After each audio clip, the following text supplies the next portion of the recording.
Fala pessoal, tudo bem? Meu nome é Maicon, sou professor de Educação Física, seja muito bem-vindo ao canal. Hoje nós vamos continuar a correção da prova de Educação Física do Estado do Acre, que foi aplicada no dia 1/12/2024. Eu poderia ter feito essa correção antes, só que como ela foi adiada, essa prova na verdade aqui, ela foi cancelada devido a alguns contratempos apresentados, que ocorreram no dia da prova. Então assim, eu fiz a primeira parte da correção, e como depois anunciaram que a prova seria cancelada, não tive tanta pressa assim para fazer o restante da correção. Mas hoje a gente vai fazer. Vamos lá então. Peço já desde já que você, se você ainda não é inscrito, que você possa se inscrever aqui no canal.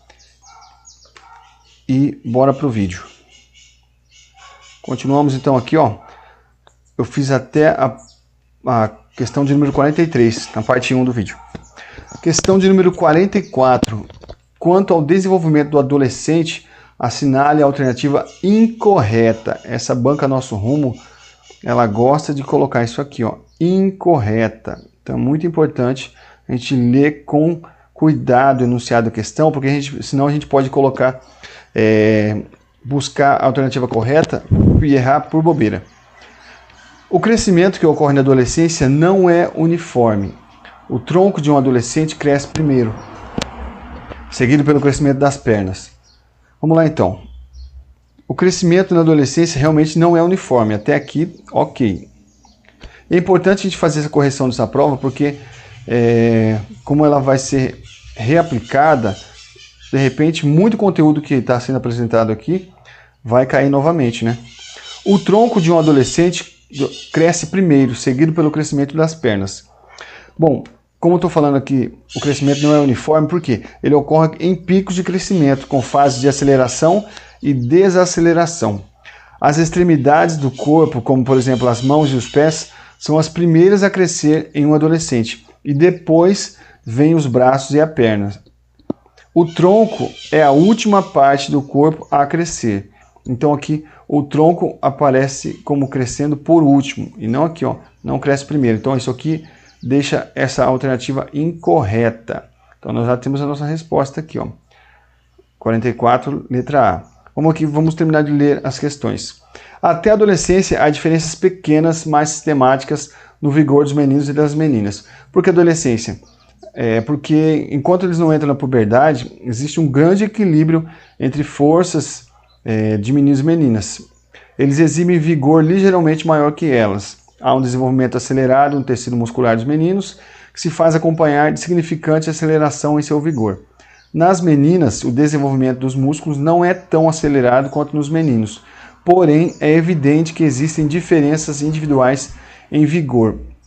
Isso aqui, ó, salvou toda essa alternativa. É evidente que existem diferenças individuais em vigor. É claro que a gente vai encontrar uma outra menina com maior força que os meninos, mas no geral, antes deles atingirem a puberdade, existe um grande equilíbrio entre as forças de meninos e meninas.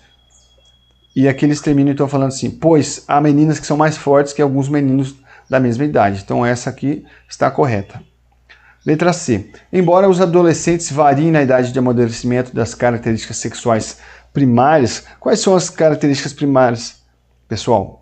Características sexuais primárias são aquelas presentes desde o nascimento que permitem identificar o sexo de uma pessoa. Por exemplo, o pênis nos meninos e a vulva nas meninas, a vagina nas meninas. O processo de maturação tende a prosseguir de modo sequencial para todos os adolescentes. Ok? Letra D. As mesmas mudanças bioquímicas que estimulam a maturação das características sexuais primárias também estimulam outras mudanças físicas, bem como o aparecimento de algumas estruturas físicas. Essas mudanças são chamadas de características sexuais secundárias. Inclui o surgimento dos pelos do corpo, mudanças na textura da pele, alterações do funcionamento das glândulas subcutâneas e modificações na voz. Nas meninas, os seios também são considerados como características sexuais secundárias. Isso aqui, ó, tem um termo específico chamado telarca. Você sabia disso? Telarca é o nome dado ao crescimento das mamas nas meninas. Assim como tem o termo menarca correspondente à primeira menstruação, tem o termo chamado telarca, que indica o crescimento dos seios, nessa fase aqui da puberdade. Estou escrevendo aqui com o mouse do teclado, por isso que está saindo essa letra não muito top. Ok? Essa aqui também está correta. Letra D correta. Letra E. O crescimento acelerado observado na adolescência é o resultado de impressionantes mudanças hormonais. Essas ocorrem em 3 níveis: no hipotálamo, na hipófise e nas glândulas e órgãos periféricos. As estruturas em cada nível proporcionam estimulação para a atividade no nível mais baixo. A atividade em glândulas periféricas serve como um laço de retroinformação para inibir a estimulação ulterior, ou seja, posterior, pelo hipotálamo. Assim é mantido o equilíbrio hormonal do organismo. Beleza. Essa aqui então, correta. Nós temos então a 44, letra A como incorreta. Próxima questão. Essa aqui é bem tranquila. Está usando essa fórmula antiga aqui, 220 menos idade, não é mais recomendada, mas o que eles quiseram apresentar aqui é se a gente sabia fazer uma conta de matemática. Nada mais isso. Nada mais do que isso. Primeira conta aqui, ó, 200 vezes 50%. Eu já vou ler a questão, a gente vai entender rapidinho. 50%, que vai dar 100. E a outra conta é 200 vezes 85%, que vai dar 170.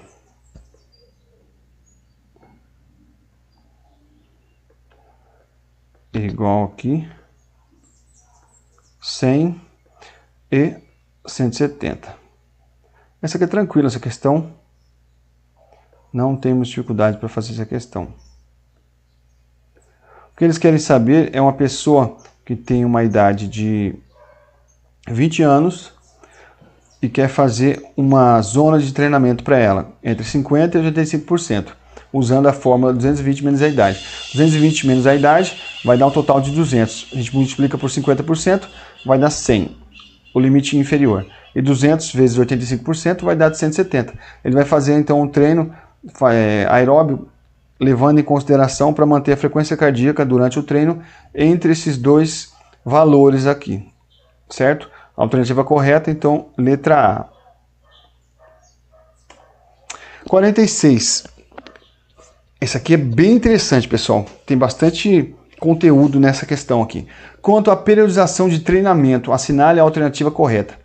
Letra A. Para os esportes de elevada exigência de resistência, sugere-se a periodização dupla, ciclos semestrais, ou seja, com mais de um período de resultados elevados.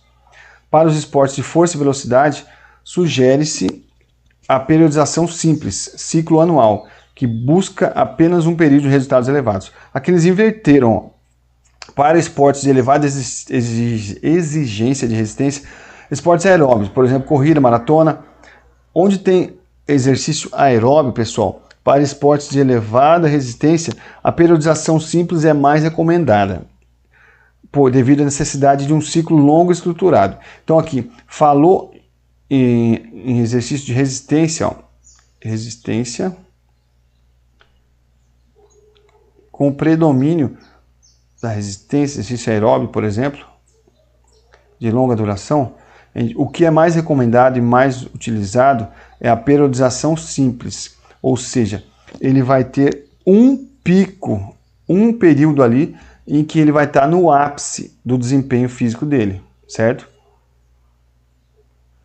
Um pico. Durante o treinamento dele, a gente vai analisar o seguinte: vamos fazer um treinamento para um indivíduo que vai correr a maratona de Londres, por exemplo. Essa é a maratona mais importante do ano, de todas as provas dele. Então você vai fazer seu planejamento de treino para que no período da competição, que vai acontecer, por exemplo, no mês 6 do ano que ele está treinando, ele vai estar no máximo do rendimento dele. Então vai ter um período somente que ele vai estar no seu pique, chamado que é o período que ele está com o máximo de desempenho físico naquele momento. Ao longo do ano ele pode fazer outras provas, porém ele não vai estar no período máximo que você planejou, certo? Para esportes de elevada resistência, exigência de resistência, a periodização simples é o mais comum e o mais utilizado. Já para esportes de força e velocidade, por exemplo, corredores, ciclista, sugere-se a periodização dupla, pessoal, ou também a periodização em blocos, porque você pode flexibilizar a capacidade de focar em diferentes capacidades físicas, em fases específicas. Por exemplo, você quer fazer 2 meses ali de treinamento preparatório, visando mais força, e depois você vai polindo o período que ele está se aproximando da competição importante, vai fazer então treinos para bloco de partida, por exemplo, tentando polir alguns movimentos específicos no corredor. Então essa aqui que a gente está pedindo, ó, correta, o que diz, enunciado, letra A não é a correta, tem alguns erros aqui. Letra B. De forma aproximada, pode-se indicar os seguintes limites para os ciclos que caracterizam a periodização do treinamento desportivo. Período preparatório, de 1,5 a 2 meses, podendo se estender até 4 ou 5 meses. Período competitivo, de 3 a 4 meses, principalmente nos ciclos semestrais, e até 5 a 7 meses nos ciclos anuais. Período de transição, 2 semanas. Porém, aqui fica um questionamento, pessoal. De qual modalidade ele está falando? De qual modalidade ele está falando? Se a gente for analisar apenas esses 3 pontos aqui que ele está falando, período preparatório, período competitivo e período de transição, a gente pode colocar assim, ó, a gente tem aqui 1 a 2 meses, 5 a 7 meses e 2 semanas. Então temos aqui, ó, período preparatório, período competitivo, período de transição. Se a gente colocar uma modalidade aqui, ó, futebol.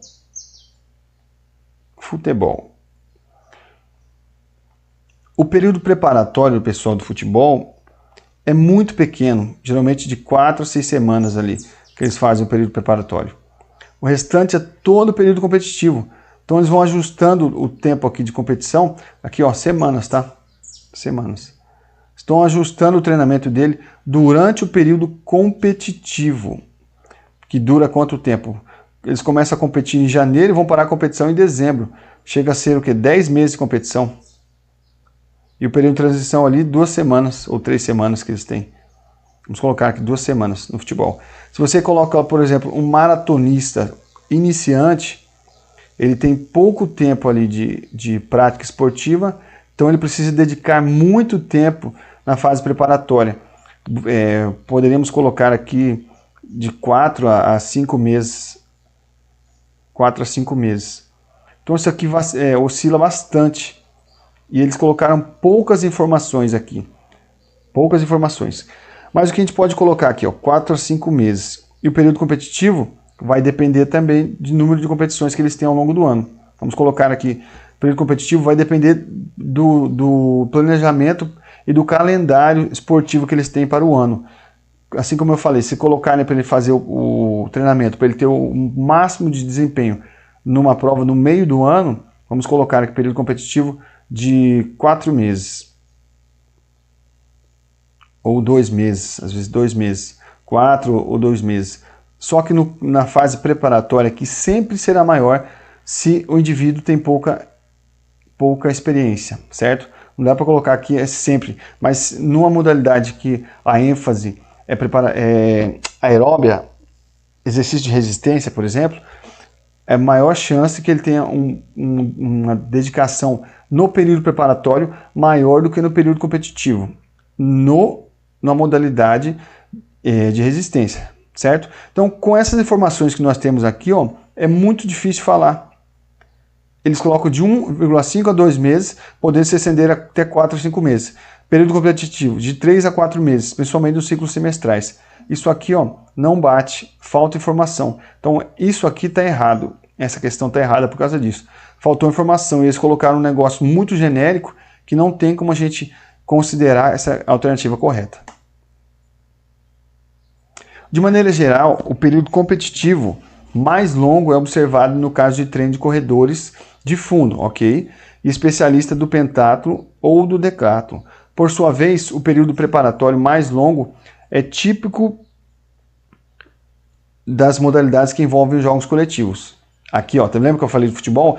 Período preparatório mais longo é típico das modalidades que envolvem jogos coletivos. Futebol, quanto tempo preparatório eles têm? A pré-temporada ali, de 4 a 6 semanas. Pouquinho. A maioria do tempo do pessoal que joga futebol, eles estão em fase de competição. Então, essa aqui está errada, ó. O período preparatório mais longo é típico das modalidades que envolvem jogos coletivos. Não. O período preparatório mais longo é típico das modalidades de cunho de resistência, certo? Então essa aqui também está errado. No período competitivo dos jogos coletivos, a forma esportiva de todo o grupo pode ser conservada por mais tempo que a forma individual, mediante a sistemática rotação de jogadores. Não faz sentido. Letra D. Dentro da estrutura de preparação do atleta, há 4 níveis de organização: macrociclo, mesociclo, microciclo e sessão de treinamento. Ok, até aqui. O macrociclo, por exemplo, representa o elemento da estrutura de preparação do atleta e inclui uma série de microciclos. Ok. Se for só até aqui, pessoal, estaria ok. Que, por sua vez, representam um elemento da estrutura da preparação do atleta que inclui uma série de sessões de treinamento ou competições orientadas para a solução de tarefas de um dado mesociclo. O microciclo não inclui mesociclo. A gente vai numa crescente, assim, ó. Macrociclo é um período maior, mesociclo em segundo e microciclo em terceiro. Certo? Aqui, ó. Nós temos aqui o primeiro macrociclo, mesociclo em segundo e microciclo em terceiro. E a sessão de treinamento em quarto. Então aqui eles inverteram mesociclo e microciclo.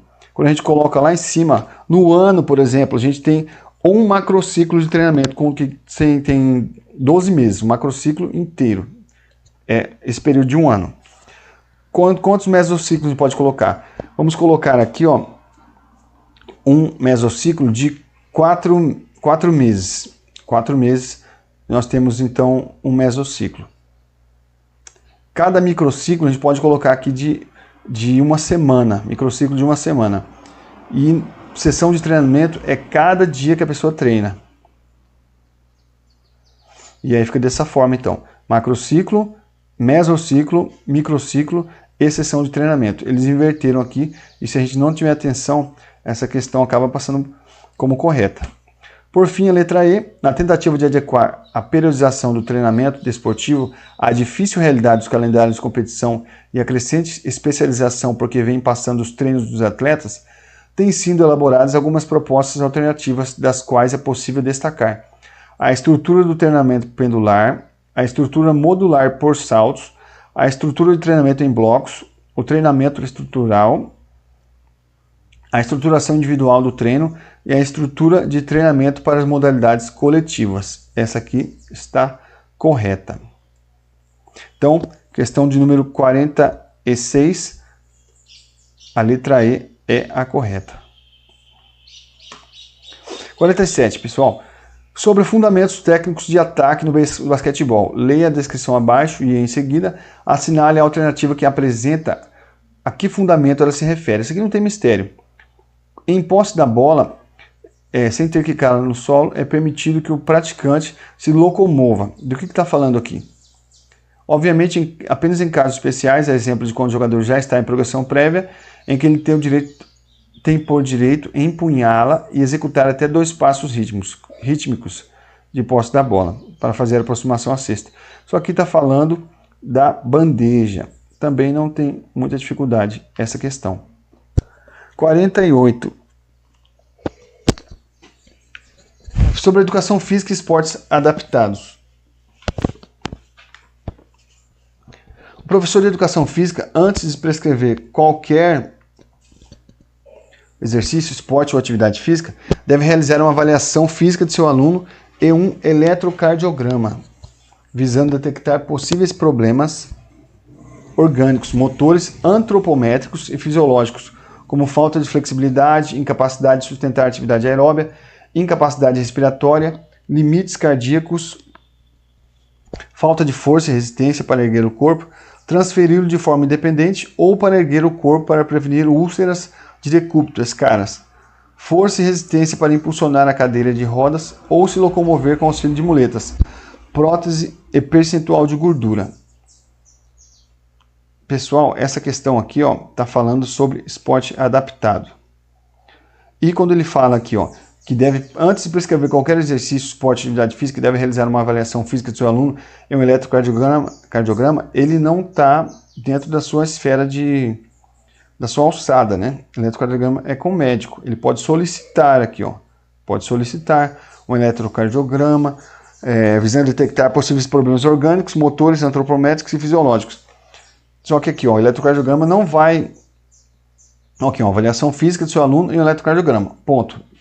Visando detectar possíveis problemas orgânicos, motores e antropométricos e fisiológicos, como falta de flexibilidade, incapacidade de sustentar a atividade aeróbica, capacidade respiratória, limites cardíacos, falta de força e resistência para erguer o corpo, transferi-lo de forma independente ou para erguer o corpo para prevenir úlceras de decúbito, escaras. Isso aqui, ó, se a pessoa está fazendo uma atividade lá que ela está usando cadeira de roda, por exemplo, e tem condições de praticar uma atividade física, essa decúbito aqui, lesões de decúbito, provavelmente a pessoa já vai ter a liberação médica para poder fazer isso. Senão não vai chegar ali para o professor de educação física com escaras e com essa limitação aqui, né? Então, assim, essa questão ficou um pouco vaga, tem bastante informação aqui que a gente pode considerar correta, porém, no gabarito, eles colocaram a questão como incorreta, como falsa. É uma questão aí que fica um pouquinho de dúvida, porém no gabarito está como falsa. Eu consideraria até uma questão correta. Tem bastante informação que a gente pode considerar como correta. Para participar de um programa de exercícios físicos ou para a prática de modalidades desportivas com objetivo de competição ou terapêutico, é obrigatório que a pessoa com deficiência física se submeta a uma avaliação médica funcional para que sejam detectadas principalmente condições secundárias de saúde, que normalmente são fatores limitantes para essas práticas, tais como infecções, febre, alterações acentuadas de temperatura corporal, dermatites, escaras, dor sem causa conhecida, recuperação após cirurgias e fraturas. Pessoal, ó, condições primárias de saúde, aqui está falando de condições secundárias, certo? Condições primárias de saúde são aquelas que podem ser tratadas na atenção primária à saúde, como, por exemplo, doenças transmissíveis de curta duração, como gripes e dengue, por exemplo. Já condições secundárias de saúde são complicações físicas, médicas, cognitivas ou emocionais e também psicossociais que podem ocorrer em pessoas com deficiência. Até aqui está correto, beleza? Se o objetivo for lazer, a avaliação médica e funcional é facultativa. Não, de maneira alguma. Para que o indivíduo possa fazer atividade física ali tranquilo, né, sem nenhum problema, é essencial que ele faça uma avaliação prévia. Nesse caso, o profissional de educação física pode tomar como parâmetro o bom estado geral do aluno. De maneira alguma, né, a gente como profissional tem que se resguardar também e exigir um atestado médico ali, uma liberação médica, para que o nosso aluno não se submeta a algo que vai oferecer algum risco a ele. Uma atividade física vai oferecer risco a ele. Antes de inserir o deficiente em atividades esportivas ou em programas de exercícios, deve-se observar o princípio de adaptação, ou seja, deve-se proporcionar a prática de atividades introdutórias à modalidade. O deficiente lentamente vai realizando exercícios leves, simples e básicos que lhe proporcionarão a base da prática esportiva. Outro ponto importante que deve ser observado é em relação aos equipamentos e aparelhos a serem utilizados na execução do programa de exercício ou na prática da modalidade esportiva. Isso aqui está falando de progressão, né? Está falando de progressão. Princípio da adaptação. Aos poucos ele vai sendo introduzido na atividade que ele está fazendo, na modalidade, e à medida que ele vai ganhando força, ganhando prática, você vai então progredindo essa prática, ou em volume, ou em intensidade, ou em ambos. Para alunos usuários de cadeira de rodas, deve haver inicialmente uma adaptação a esse novo instrumento ou equipamento através de atividades específicas a serem praticadas na cadeira. O treinamento deve englobar exercícios para aprimorar a propulsão na cadeira das diversas situações, como para frente, para trás, em curvas com obstáculos, em terrenos acidentados, movimentação lenta, média, acelerada. O importante do treinamento é que o aluno se torne íntimo da funcionalidade e estrutura da cadeira e do seu controle sobre ela, antes de iniciar a prática da modalidade especificamente. Esse procedimento evitará acidentes, quedas e possíveis lesões e fraturas. Se o indivíduo vai fazer essa aqui está correta. Se o indivíduo vai fazer uma atividade lá e ele exige para praticar essa atividade, ele tem que estar hábil no manuseio da cadeira de rodas, é fundamental que ele já esteja familiarizado com o uso desse equipamento, né? Então isso aqui faz todo sentido. Então a alternativa correta aqui, ó, é a letra B de bola. Como eu falei, é uma alternativa que essa primeira afirmação aqui eu chegaria até a entrar com recurso, porque eu cheguei a considerar essa alternativa correta. O que você achou? Se você achou que ela estava correta, pode colocar nos comentários para a gente também gerar um debate saudável. 49. Sobre atividade e aptidão física. Sobre atividade e aptidão física. Assinale a alternativa incorreta. Olha só, importante a gente ler com atenção o enunciado das questões. A aptidão física, de forma geral, contribui para uma maior expectativa de vida da pessoa, pois é um estado dinâmico de energia e vitalidade. Se eu tivesse lido de maneira descuidada, já ia marcar isso aqui como correta, já ia marcar aqui, ó, letra A, e já é para a próxima. Só que você tem que ficar esperto. Leia o que o enunciado está pedindo. Se é incorreta, então esse aqui está correta, vamos para a próxima.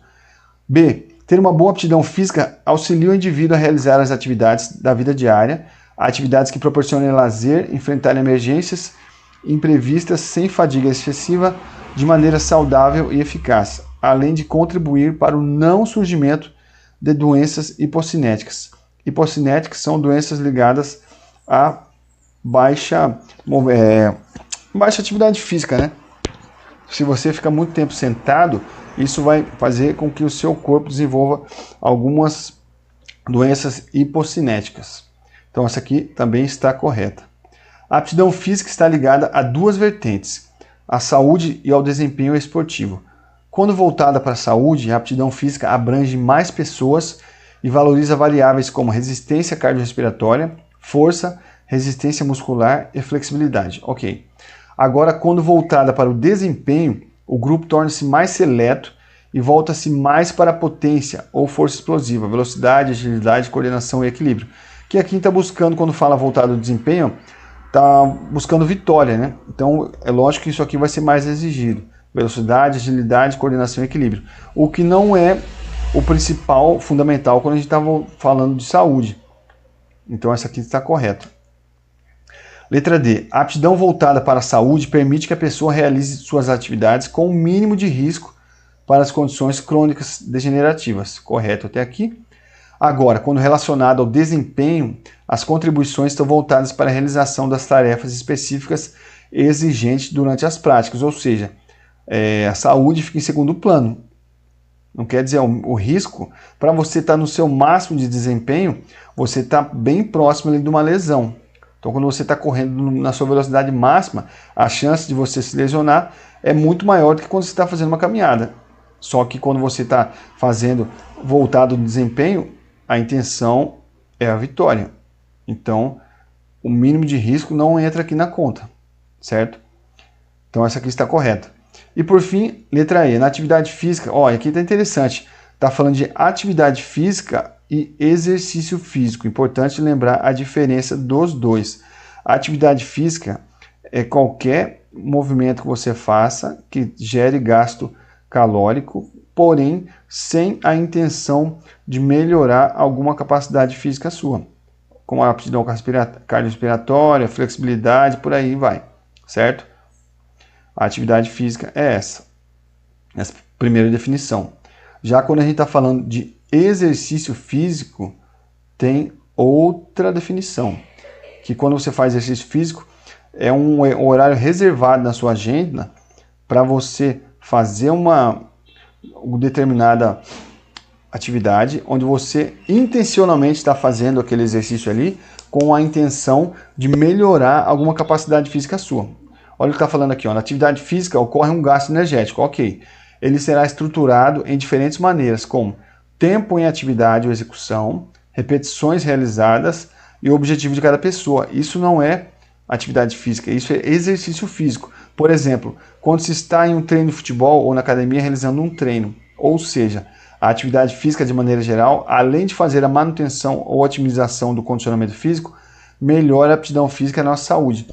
Isso aqui está se referindo a exercício físico, quando você separa um momento na sua agenda ali para fazer determinada atividade com a intenção de melhorar, otimizar aqui, além de fazer a manutenção ou otimização do condicionamento físico, melhora a aptidão física e nossa saúde. Isso está falando de exercício físico. Então é importante você, se você tem alguma dificuldade nisso aqui, você voltar aí nos suas anotações, dar uma revisada boa, porque isso aqui, apesar de ser um negócio bem simples, cai com bastante frequência. Então, você saber a diferença entre exercício físico e atividade física lhe permitiria acertar essa questão aqui nesta prova.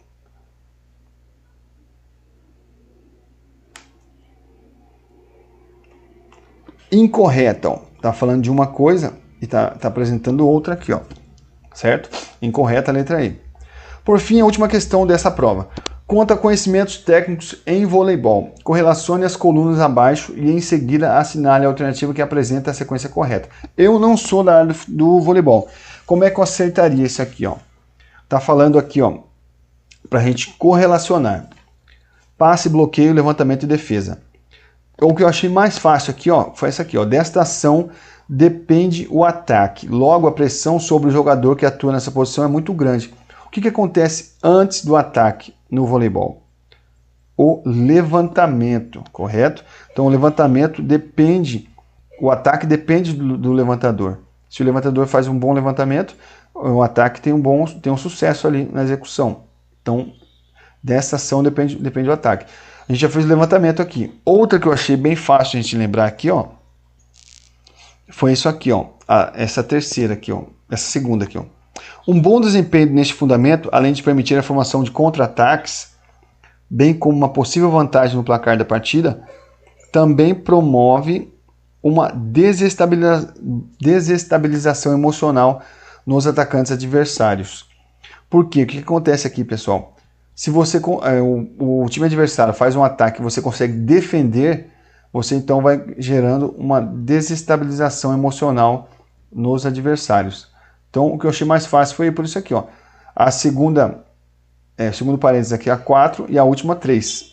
E só tem uma aqui, que se encaixa aqui. Que é essa aqui e essa aqui, a letra D. Eu fui dessa maneira, porque não é a minha área, certo? Eu joguei bastante tempo futsal. Se caísse alguma questão de futsal para mim ou algo relacionado a basquete, eu saberia. Voleibol não é meu forte, mas uma questão que eu sei aqui, eu posso ir por eliminação. 2, 4, 1 e 3. Então a alternativa correta aqui é a letra D. Pessoal, então finalizamos a correção aqui desta prova. Espero que você tenha sanado suas dúvidas. Caso você tenha alguma dificuldade, alguma dúvida em alguma questão, pode colocar aqui nos comentários. Eu farei o possível para responder prontamente. Um abraço e até a próxima. Bons estudos!